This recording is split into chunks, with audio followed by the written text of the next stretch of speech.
Good day mga boss at welcome to my channel.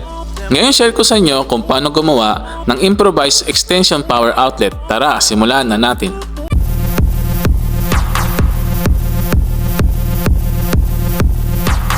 Mga boss, ang kakailanganin po natin ay 2.0 mm² na flat cord, AMCO box or improvised box, convenience outlet, may plug at electrical tools.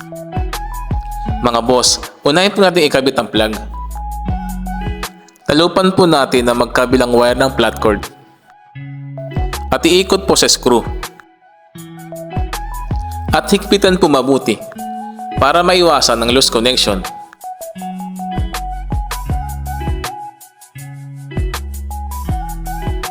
At pagkatapos po ay ilagay ang safety washer.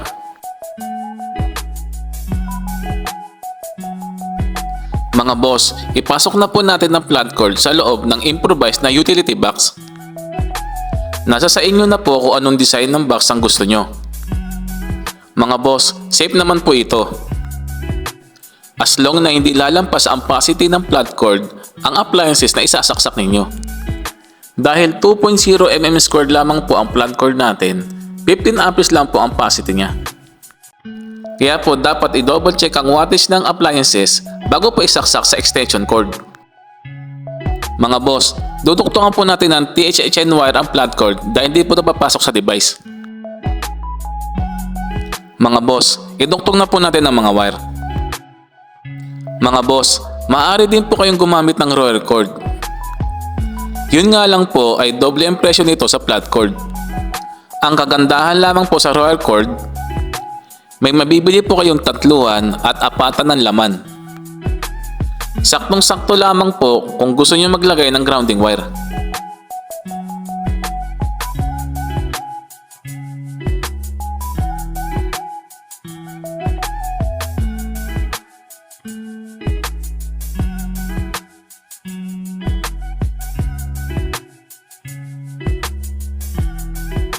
Mga boss, tapean pong mabuti ang mga wire. Kapag okay na po ay ikabit na po natin sa device. Kadalasan po sa isang duplex CO, meron lamang po siyang 16 amperes capacity. Mga boss, ikabit na po natin.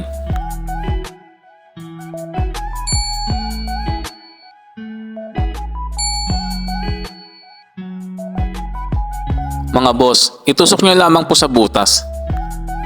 Pagkatapos po ay higpitan ng screw. Mga boss, classic po ang tawag sa ganitong model. Meron naman po nabibili na wide series na model na wala na pong screwan sa gilid. Mas madali po itong install kaysa sa classic. Mga boss, pwede naman po kayo mag-upgrade sa wide series. Depende po sa budget nyo. Medyo mahal po kasi ang duplex na wide series.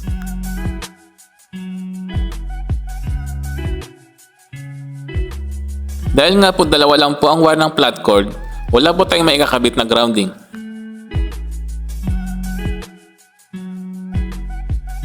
Tapean po natin yung paikot ng device para safe.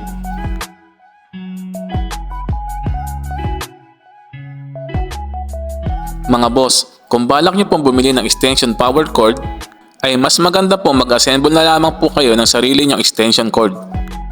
Safe naman po ito at matibay. Kaysa po bumili kayo ng mga mumurahing extension power cord.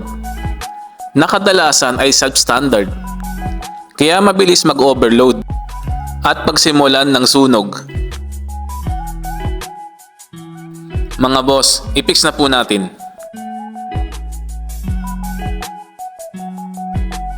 Mga boss, sana po ay nagustuhan nyo ang aking video. Huwag nyo po sanang kalimutan mag-like, share and subscribe sa aking channel. At pindutin ang notification bell para updated kayo sa aking mga bagong video. Mga boss, testing na po natin.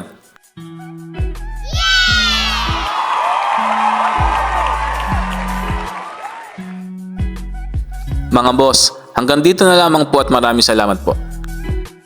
Boss, if you learned something on my video, make sure to like, share, and subscribe to my channel. See you on my next vlog. Thank you. Thanks for watching.